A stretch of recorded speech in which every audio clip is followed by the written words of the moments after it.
The historical thesis of the book is that the period we're living in has been deeply influenced, profoundly influenced by the civilizational disasters that start in 1914, terrible slaughter of World War I, the ideological fevers of the 1930s that ultimately culminated in yet another war, even more destructive in scope, kind of epitomized in its inhumanity by the notion of Auschwitz and the concentration camps and the Shoah and the many millions ruthlessly killed.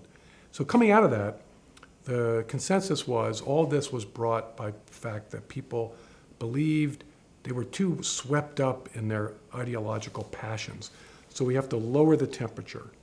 How do we lower the temperature?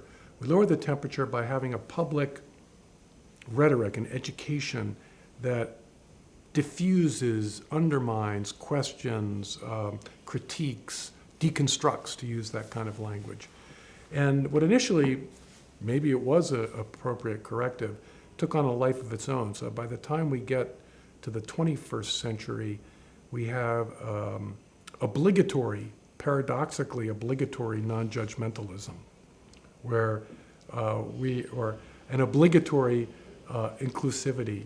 Diversity becomes the great word. So these are dissolving notions that are meant to break down barriers. In fact, that becomes a very common language. Open trade, open borders, open minds.